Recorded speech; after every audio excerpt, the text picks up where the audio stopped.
The rain hadn't let up for hours, turning the dirt road leading to my cabin into a river of mud. Thunder rolled in the distance, a low growl that matched my mood. Nights like these usually brought a kind of comfort, the kind you find in solitude and a roaring fireplace. But tonight, something felt off. I leaned back in my creaky armchair, book in hand, though the words on the page blurred into the background noise of the storm. The fire crackled softly, the only light in the otherwise shadowed room. My cabin was simple, wood-paneled walls lined with shelves of well-worn books, a small kitchen tucked into the corner, and a window with a view of the endless forest that surrounded me. I had chosen this life deliberately, far from the complications of people. People had a way of disappointing you. Then came the sound, a faint rhythmic thumping against the door, almost drowned out by the rain. I froze. Out here, miles from the nearest town, no one ever knocked on my door. The locals knew I valued my privacy, and I didn't exactly have a welcome mat out for uninvited guests. My pulse quickened as I stood and grabbed the flashlight from the table. It wasn't much, but it was better than nothing. When I swung open the door, my breath caught. Standing there, or rather slumping there, was a woman unlike anyone I'd ever seen. She was tall, her frame slight, but elegant, with skin that seemed to shimmer faintly even in the dim light. Her hair clung to her face in wet strands, but its color was impossible to pin down, shifting between shades of silver and deep violet as the rain ran through it. Her eyes, though, were what struck me most, large and luminous like they held entire galaxies within them. "Help," she murmured, her voice soft and melodic but tinged with exhaustion. Without thinking, I reached out to steady her as she swayed on her feet. Her hand was cool to the touch, and her grip, though weak, had an odd precision to it, as if she were calculating the exact amount of pressure needed to balance herself. "Inside," I said, half commanding, half pleading as I pulled her into the cabin. Once inside, she collapsed onto the couch, her shimmering form looking entirely out of place in my worn, earthy home. I grabbed a blanket and draped it over her. "You're not from around here," I said, a weak attempt at humor to mask my unease. Her lips curved into a faint smile. "Number not. From here." "Well, that clears it up," I muttered under my breath. As I fumbled to start the fire again, I couldn't help sneaking glances at her. She seemed both otherworldly and deeply vulnerable, her breathing shallow and her fingers twitching as if in restless thought. When the fire roared to life, she blinked, her eyes reflecting the flames like polished glass. "Thank you," she said softly. I cleared my throat. "You're welcome. Do you, have a name?" "Lyrian," she said, pronouncing it slowly, as though translating it into a language unfamiliar to her. "Okay, Lyrian, I'm Ethan." I hesitated, then added, "You look like you've been through a lot. Can you tell me what happened?" She tilted her head, considering me in a way that made me feel uncomfortably small. "I cannot explain everything, not yet, but my transport failed. I am stranded." "Transport?" I asked, my brow furrowing. Her gaze dropped to the floor. "My craft, damaged. I am not from this world." The words hung in the air, heavy and surreal. Part of me wanted to laugh, to dismiss it as the ramblings of a delirious woman, but the logical part of my brain couldn't ignore the evidence staring me in the face. Her appearance, her voice, the way her very presence felt different, like she operated on a wavelength just slightly removed from my own. "Well," I said after a long pause, "that would explain why you don't look like someone who's lost in the woods." To my surprise, she laughed, a quiet, almost musical sound. "You are amusing." "Yeah, people say that all the time," I deadpanned. Her smile faded quickly, replaced by a look of concern. "Your world is very wet." "It's called rain," I said, sitting down across from her. "You don't have it where you're from?" "Not like this," she replied. "Water is contained, controlled. Here, it falls from the sky without purpose." She paused, glancing at the window where the rain continued to lash against the glass. "It is chaotic. Beautiful." I watched her for a moment, unsure how to respond. She seemed so out of place, yet there was something undeniably human about the way she spoke, the way her fingers curled into the blanket as if searching for warmth. "Do you need food? Water?" I asked. Her eyes lit up briefly. "Water. Yes. I must replenish." I fetched a glass from the kitchen, half expecting her to drink it in some bizarre, alien way. Instead, she sipped it like any ordinary person, though her expression turned thoughtful as she did. "Your water tastes raw," she said. "It's filtered," I replied, unsure if that was a compliment or a complaint. "Filtered," she repeated, rolling the word around like it was foreign to her. "Interesting." As the night wore on, her breathing grew steadier, and her otherworldly glow dimmed slightly, as if she were adapting to her surroundings. Meanwhile, my mind raced with questions I didn't dare ask yet. Who was she, really? Why had she come here? And what was I supposed to do now? Before I could dwell too much, Lyrian spoke again, her voice softer now. "Thank you, Ethan, for your kindness." I shrugged, unsure how to respond. "Well, it's not every day an alien shows up on my doorstep. Figured I'd at least hear you out before calling the authorities." Her lips curved into that faint smile again. "Authorities would not understand."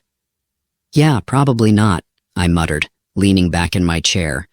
As the storm raged on outside, I couldn't shake the feeling that this was just the beginning of something far stranger than I was prepared for. And yet, for the first time in years, I didn't feel alone. Morning arrived, and with it, a strange sense of normalcy. The rain had dwindled to a faint drizzle, the light filtering through the clouds in pale, uneven streaks. I woke to the faint hum of activity in the cabin, which immediately set my nerves on edge. I lived alone. Nothing should have been making noise. When I padded into the main room, I found Lyrian crouched by the table, her long fingers delicately holding my coffee maker. She turned it over, studying it with the intensity of someone examining an alien artifact. "Good morning?" I ventured cautiously. She glanced up, her eyes catching the faint sunlight and shifting colors in a way that made me blink. "Ethan," she said, her voice serene, "your liquid brewing device is suboptimal." I frowned. "It's a coffee maker. It works fine."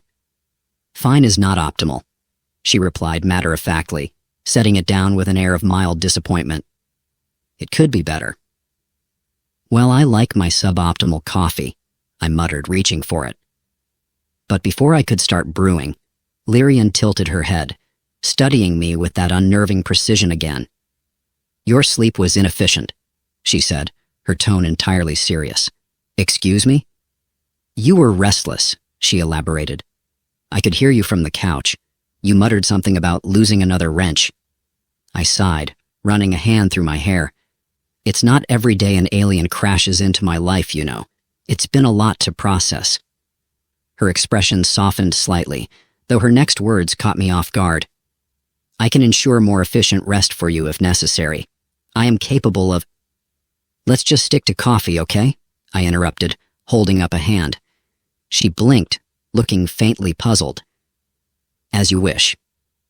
By the time the coffee was ready, Lyrian had settled herself cross-legged on the floor, her shimmering hair draped over her shoulders. She was holding a spoon, inspecting it as though it held the secrets of the universe. "This is an excellent design," she said, her tone reverent. "It's a spoon," I said, trying not to laugh. "Yes, it is simple yet highly functional," she replied, tracing its curved edge. "On my world, we have nothing comparable." "What, no spoons?" I asked, genuinely curious now. She shook her head. "Our sustenance is absorbed differently. Utensils are unnecessary." "Well," I said, pouring myself a cup of coffee, "welcome to Earth, land of spoons and suboptimal coffee makers." Her lips quirked into a faint smile, and for a moment, the tension of the past night seemed to dissipate. The day unfolded in a way I could only describe as surreal. Lyrian insisted on helping with various tasks around the cabin, though her definition of help was unique. When I mentioned needing to repair the kitchen sink, a task I'd been putting off for weeks, she perked up immediately. "I can assist," she said confidently. "Do you even know what a sink is?" I asked, raising an eyebrow. "I have observed its function. Water enters, water exits, a containment system." "Right," I said, handing her a wrench with some trepidation. For the next hour, I watched as Lyrian worked with an intensity that bordered on obsessive. At one point, she muttered something under her breath, her language slipping into a series of melodic, unfamiliar tones. "Is that your native language?" I asked, leaning against the doorway. "Yes," she said without looking up. "It is more efficient for thought processes." "Well, it sounds like you're casting spells on my plumbing," I said dryly. Her head tilted at the remark, a flicker of amusement crossing her face. "If your plumbing improves, would it matter?" "Touché." When she finally finished, she stood back with an air of triumph. The sink now sported a faintly glowing seam of silvery material that hadn't been there before. "What did you do?" I asked, both impressed and mildly alarmed. "I reinforced it with a biometal compound from my reserves," she explained. "It will self-repair if damaged." "Self-repairing plumbing," I repeated, staring at the sink. "That's definitely not from the hardware store." Her expression shifted slightly, almost imperceptibly. Pride, maybe? It was hard to tell. "You're welcome," she said, her tone neutral, but with a hint of satisfaction. As the day wore on, I began to notice how Lyrian interacted with the world around her. She was endlessly curious, her movements precise but filled with a kind of wonder that was almost childlike. When I took her outside to show her the woods, she studied the trees as though memorizing every leaf, her fingers brushing against the bark. "This place," she said softly, "is chaotic, but beautiful." I couldn't argue with that. The forest had always been my sanctuary, even before I retreated from the world. Seeing it through her eyes, though, made it feel new somehow. She paused at a patch of moss, crouching to examine it closely. "This is alive," she said, her tone filled with awe. "Moss," I said. "It's not that exciting." "It thrives despite its simplicity," she replied, her gaze unwavering. "That is remarkable." Her perspective was fascinating, even if it occasionally left me feeling like the oblivious one. And that evening, as we sat by the fire, I finally broached the question that had been nagging at me all day. "So, how long do you plan to stay?" Lyrian looked up from the small, intricate device she'd been tinkering with, something she'd pulled from her pack, its surface covered in faintly glowing symbols. "I do not know," she admitted. "My transport requires significant repairs. It may take time." I nodded, though her words left me with a strange sense of unease. I told myself it was just the disruption of my routine, but deep down, I knew it was more than that. "Is it dangerous?" I asked. "You being here, I mean." She considered this for a moment. Not immediately, but prolonged exposure could attract attention. "From who?" Her gaze flicked to the window, her expression unreadable. "Others who would not understand." Great. As if my life wasn't complicated enough. Still, as the fire crackled and Lyrian returned to her device, I felt a strange sense of calm. For all her otherworldly qualities, there was something grounding about her presence. "Ethan," she said suddenly, breaking the silence. "Yeah? Thank you for your kindness." Her words were simple, but the sincerity in her voice caught me off guard. "Don't mention it," I said gruffly, turning my attention to the fire. As the flames danced, I realized that for the first time in years, my cabin felt less like a refuge and more like a home. The hum of the forest had a calming rhythm to it, a blend of bird calls, rustling leaves, and the distant gurgle of a creek. Normally, this backdrop was all I needed to settle my nerves, but not today. Not with an alien sitting on my porch, trying to calibrate some strange, glowing contraption, while simultaneously scaring off every bird in a 100-yard radius. What is that thing? I asked, stepping out of the cabin with a mug of coffee in hand. Lyrian didn't look up. A transponder. Uh-huh, I said, leaning against the doorframe. And what exactly does a transponder do?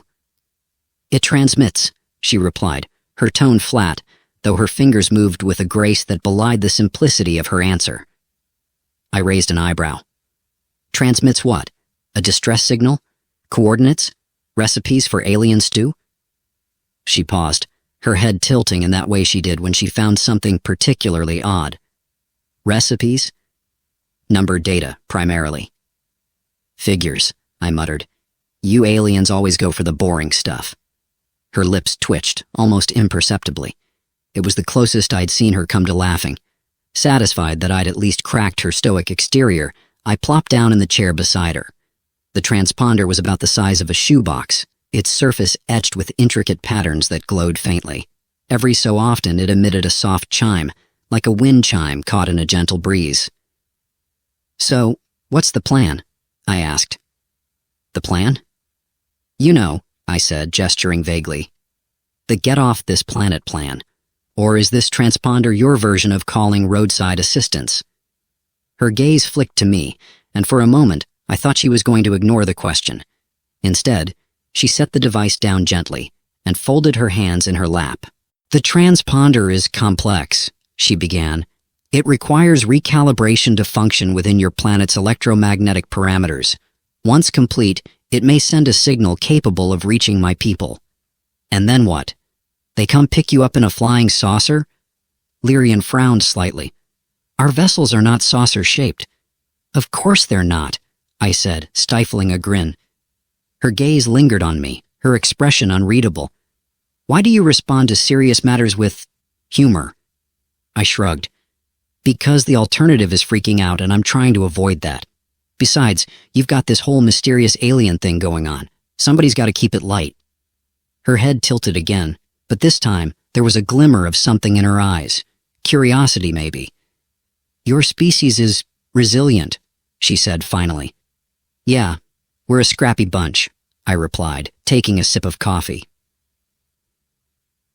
As the morning wore on, I tried to make myself useful while Lyrian continued to tinker with her transponder. I chopped firewood, cleaned out the gutters, and even attempted to fix a rickety chair that had been on the verge of collapse for months. Through it all, I couldn't shake the feeling that I was being watched. Every time I glanced toward the porch, Lyrian's eyes were on me, observing with an intensity that made me self-conscious. Something on your mind? I asked after the third or fourth time. You are different, she said, her voice thoughtful. Different how? Your movements, she said, gesturing vaguely.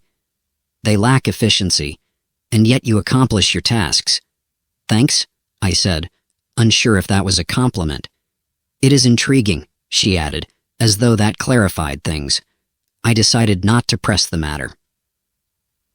By midday, the transponder had begun to emit a faint, rhythmic pulse. Lyrian seemed pleased, though her version of pleased was a slight upward tilt of her mouth and a brief nod.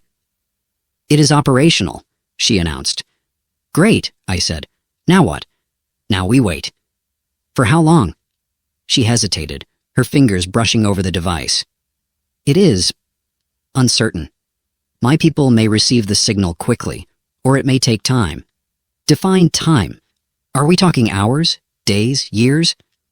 She glanced at me, and for the first time, there was a flicker of unease in her expression. It depends on their proximity, and their ability to decipher the signal. Well, that's comforting, I muttered. The rest of the day passed in a strange mix of routine and anticipation. I showed Lyrian how to use the stove without setting anything on fire, a lesson that took longer than I'd expected, given her tendency to analyze every knob and button as though they held the secrets of the universe. Your heating mechanism is archaic, she said, watching the flames flicker beneath the pan. It's a gas stove, I replied. What were you expecting, nuclear fusion? Her silence was answer enough. Later, as the sun dipped below the horizon, I found myself sitting on the porch again, the transponder humming softly beside me. Lyrian stood nearby, her gaze fixed on the stars. "You miss it, don't you?" I asked. She didn't respond right away. When she finally spoke, her voice was quiet. "It is not easy to be displaced." I nodded, staring into my coffee. "I get that." Her head turned slightly, her luminous eyes catching the faint glow of the transponder. "Do you? You seem at peace here." "Peaceful isn't the same as happy," I said, before I could stop myself. Her gaze lingered on me, and for a moment I thought she was going to press the issue. Instead, she turned back to the stars. As the night deepened, I found myself growing more comfortable in Lyrian's presence. Her alienness, while still unsettling at times, was tempered by her quiet curiosity and occasional flashes of dry humor. At one point, I caught her staring at a jar of pickles I'd left on the counter. "Do you eat?" I asked, gesturing to the jar. "Not as you do," she replied. "Care to elaborate?" She picked up the jar, turning it over in her hands. "My sustenance is derived from molecular energy absorption. Solid matter is inefficient."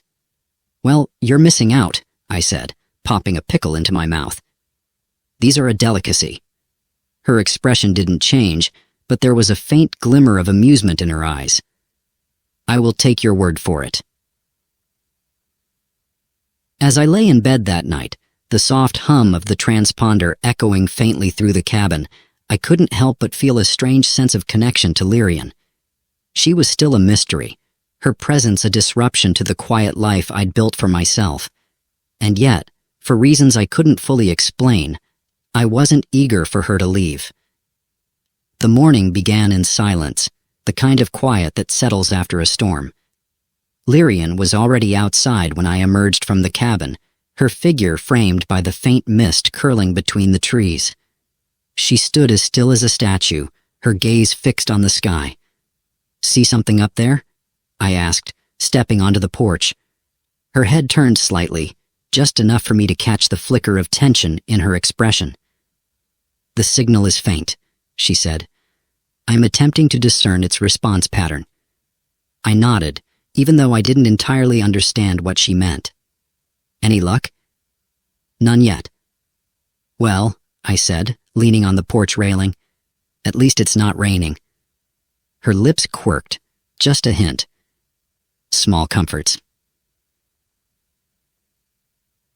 After breakfast, a strange affair that involved me trying to explain the concept of pancakes to someone who didn't eat solid food, we fell into a routine of sorts.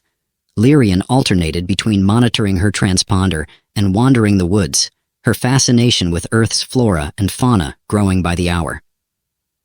"Your world is vibrant," she said at one point, crouching to examine a cluster of wildflowers.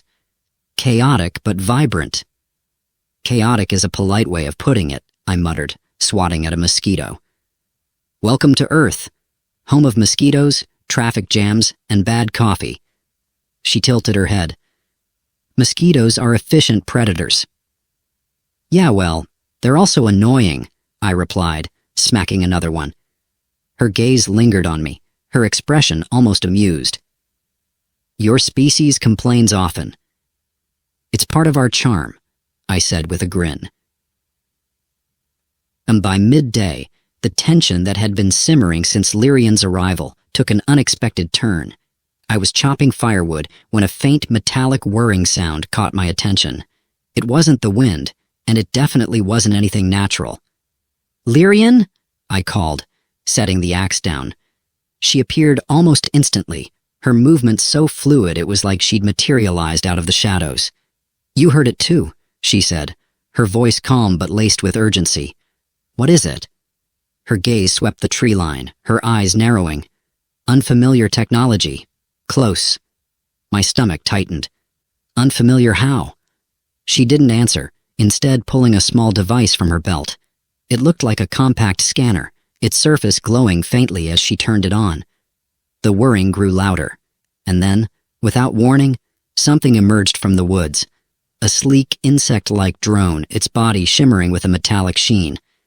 It hovered a few feet off the ground, its single glowing eye swiveling to face us.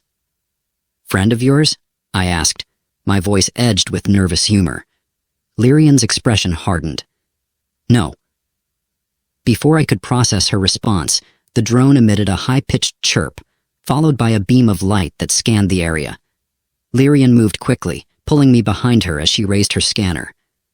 Stay back, she said, her tone sharp. Wasn't planning on going near it, I muttered, peeking out from behind her.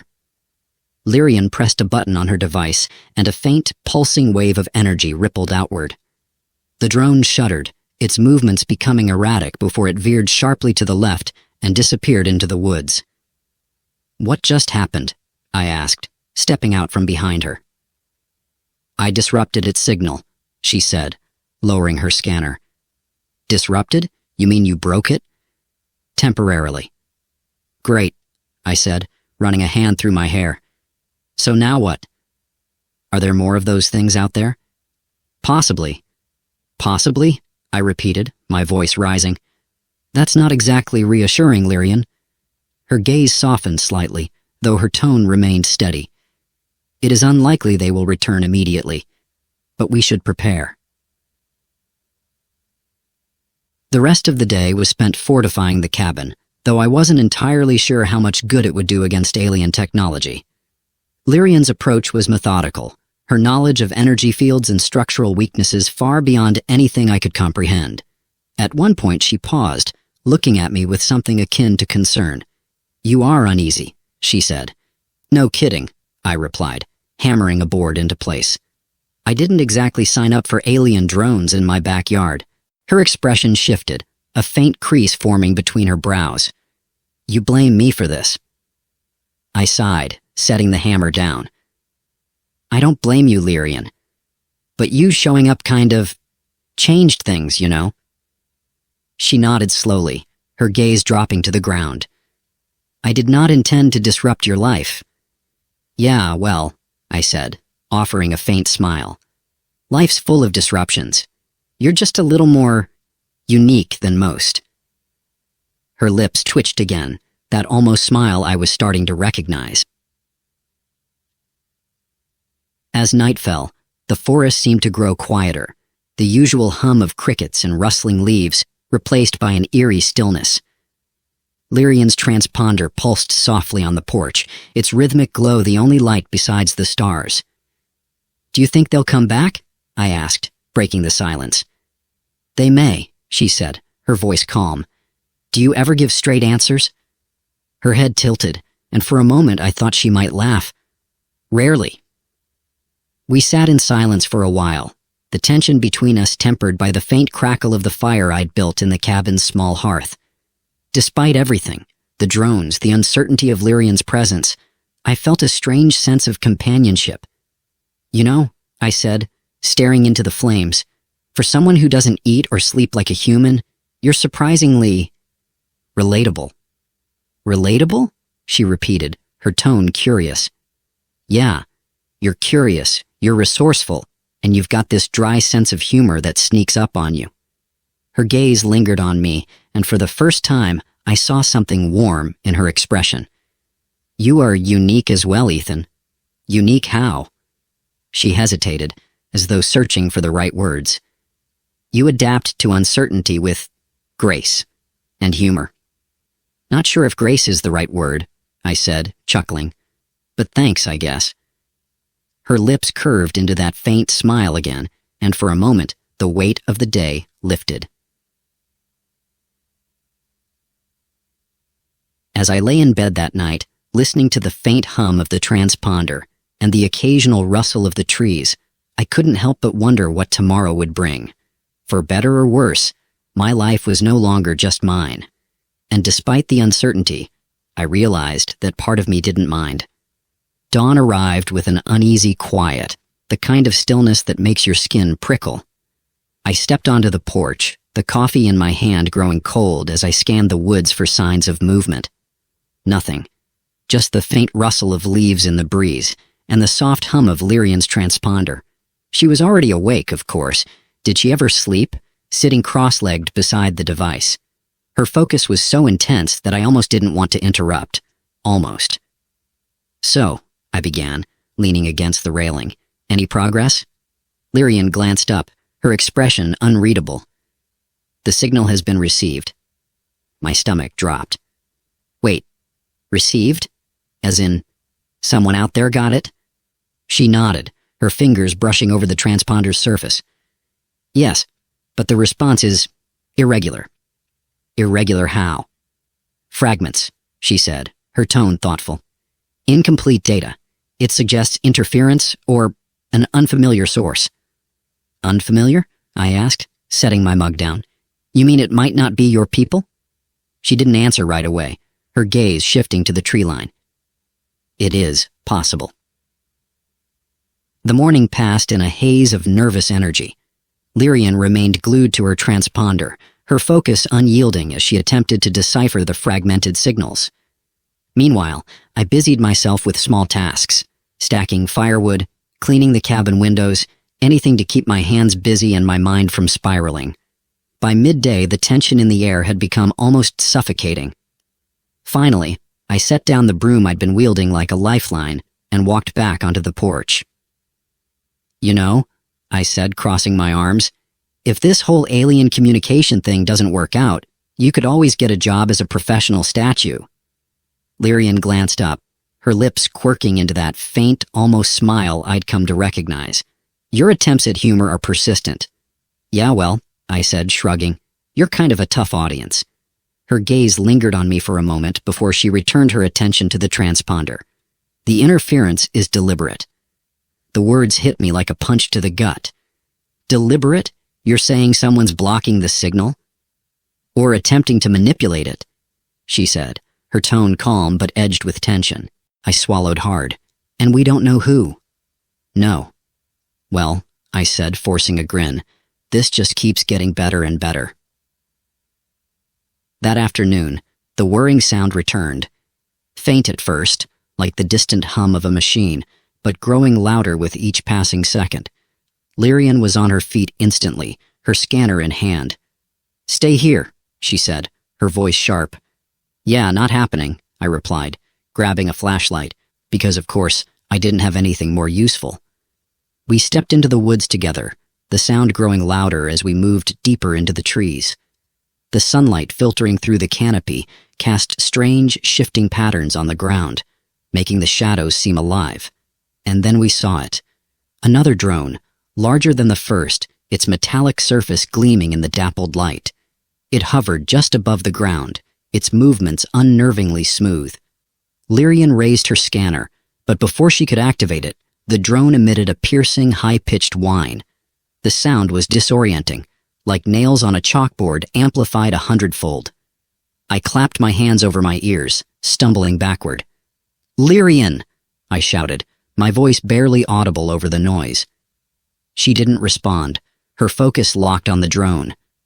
Her fingers moved quickly over the scanner, and after a few tense seconds, the whine cut off abruptly. The silence that followed was deafening. Are you okay? I asked, lowering my hands. I am unharmed, she said, her voice steady. But the drone was not autonomous. I frowned. Not... what now? Controlled remotely, she explained, her gaze sweeping the area. Someone is watching. The rest of the day was a blur of preparation. Lyrian insisted on reinforcing the cabin's defenses, though her methods were far beyond anything I could comprehend. At one point, she attached a small glowing device to the front door, explaining that it would emit a localized electromagnetic disruption field. Translation? I asked, watching as she adjusted the settings. It will deter further intrusions, she said simply. Well, here's hoping it works, I muttered. Despite the tension, there were moments of levity. At one point, while setting up another device near the edge of the woods, Lyrian paused to examine a squirrel that had wandered too close. Your planet's creatures are unusual, she said, watching as the squirrel darted up a tree. Unusual how? They are both cautious and reckless, she said, tilting her head. It is paradoxical. I chuckled. Yeah, that sounds about right. As night fell, the transponder emitted a series of faint, rhythmic pulses. Lyrian's expression was unreadable as she studied the patterns, her focus unyielding. "Anything new?" I asked, sitting down beside her. "The signal is stabilizing," she said, "but the interference remains." I sighed, rubbing the back of my neck. "So what do we do? Just sit here and wait for whoever's messing with it to show up?" "Patience is required," she said, her tone calm. "Patience isn't exactly my strong suit," I admitted. Her lips quirked into that faint, almost smile again. "I have noticed." We sat in silence for a while, the only sound the faint hum of the transponder. Despite everything, the drones, the interference, the looming sense of danger, I felt oddly at ease. "You know," I said, staring up at the stars, "for all the chaos you've brought into my life, it's been interesting having you around." Her gaze flicked to me, and for a moment, I thought I saw something warm in her expression. "You are adaptable," she said. "Is that your way of saying I'm growing on you?" Her lips curved slightly. "Perhaps." As I lay in bed that night, listening to the faint rustle of the trees and the hum of the transponder, I couldn't help but feel a strange mix of fear and anticipation. Whoever, or whatever, was out there, I had a feeling we weren't done with them yet. The morning arrived with a fragile calm, like the hush before a storm. A heavy mist clung to the forest, muffling sounds and blurring the lines between earth and sky. I stepped onto the porch, coffee in hand, and found Lyrian already at work. She was crouched near her transponder, her expression more focused than usual, the faint pulses of light emanating from the device reflected in her eyes, giving her an otherworldly glow. "Busy morning?" I asked, setting my mug down on the railing. She didn't look up. "The signal has shifted. Its source is no longer stationary." I frowned. "What does that mean? Is it moving closer?" "Unclear," she replied, "but the pattern suggests intentional redirection." "Redirection?" I echoed, feeling a familiar knot of unease tighten in my chest. "So whoever's out there is playing games?" Her gaze flicked to me, her expression unreadable. "That is one interpretation." The day passed in a strange rhythm, alternating between tense preparation and moments of surreal normalcy. Lyrian continued to analyze the signal, her fingers moving deftly over the transponder's interface. Meanwhile, I busied myself with fortifying the cabin, though my contributions felt increasingly inadequate compared to her advanced methods. At one point, I caught her examining a small bird that had landed on the porch. She watched it with an intensity that bordered on reverence. "Are all your species so curious?" I asked, leaning against the doorframe. Her gaze didn't waver from the bird. "Curiosity is a trait that ensures survival." I grinned. And here I thought it was just a way to kill time. The bird fluttered away and she turned to me, her lips curving into that faint, almost smile. "Your humor is persistent." "Hey, someone's got to keep things light around here," I said, spreading my arms. "We can't all be stoic alien geniuses." Her expression softened, and for a moment, the tension between us seemed to dissolve. Then the whirring sound returned in the late afternoon, louder and more insistent than before. This time it wasn't just one drone. 3 of them emerged from the woods, their metallic bodies glinting in the dappled sunlight. "Great," I muttered, grabbing the nearest thing that resembled a weapon, a rusty shovel leaning against the porch. Because one wasn't enough. Lyrian stepped in front of me, her scanner already in hand. "Stay behind me," she said, her tone firm. "Not a chance," I replied, gripping the shovel like it was Excalibur. The drones hovered closer, their glowing eyes scanning the area. Lyrian's fingers moved quickly over her scanner, emitting a pulse of energy that sent the nearest drone spiraling out of control. It crashed into a tree, its metallic frame crumpling with a satisfying crunch. "Nice shot," I said, raising the shovel like a cheerleader with a pom-pom. Her focus didn't waver. "The others are adapting." Sure enough, the remaining drones adjusted their trajectories, circling us like predators. One of them emitted a piercing whine, and I felt my knees buckle as the sound reverberated through my skull. "Lyrian!" I shouted, my voice barely audible over the noise. She didn't hesitate, sending another pulse of energy toward the second drone. It faltered, its movements becoming erratic before it crashed to the ground. The third drone, however, was faster. It darted upward, emitting a blinding flash of light that left spots dancing in my vision. "I'm guessing this is where the shovel comes in," I muttered, stumbling forward. Before I could swing, Lyrian unleashed a final pulse, and the drone exploded in midair, raining shards of metal onto the forest floor. For a moment, all was silent. "Well," I said, lowering the shovel, "that was exciting." Lyrian turned to me, her expression calm despite the chaos. "Your resilience is commendable." "Resilience? Nah, I'm just stubborn," I said with a grin. As evening fell, the forest seemed to exhale, the tension that had gripped it all day easing slightly. Lyrian and I worked together to gather the remains of the drones, her careful disassembly revealing components far beyond my comprehension. "These are not of my design," she said, holding up a small glowing core. "Wait," I said, frowning. "You're saying they're not from your ship?" She nodded. "Their technology is distinct, familiar, but not identical." "Great," I muttered, rubbing the back of my neck. "So now we've got mystery drones on top of everything else. Any chance we can catch a break?" Her lips quirked into that faint, almost smile. "Unlikely." Later that night, as we sat by the fire, I couldn't help but ask the question that had been nagging at me all day. "Lyrian," I said, staring into the flames, "what happens if we can't stop whoever's out there? What if they find us?" She was silent for a moment, her gaze steady. "Then we face them together." "Together, huh?" I said, raising an eyebrow. "That's a pretty big leap for someone who doesn't trust humans." Her expression softened, and for the first time, I saw a flicker of vulnerability in her eyes. "Trust is earned," she said quietly, "and you have proven yourself." "Wow," I said, pretending to wipe a tear.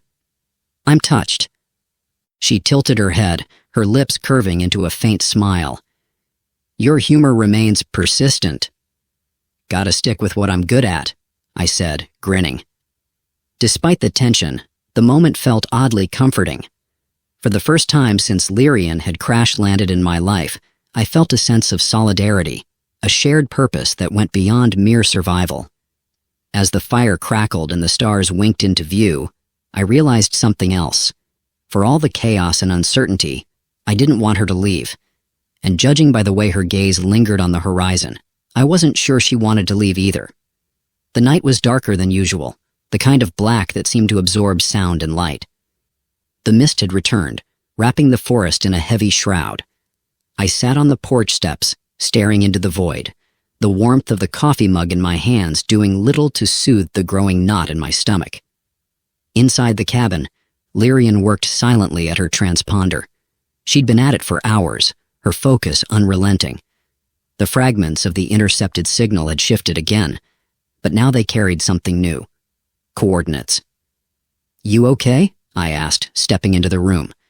She didn't look up. "I am fine." "You've been saying that a lot lately," I said, setting my mug on the table. "But I'm starting to think you don't know what it means."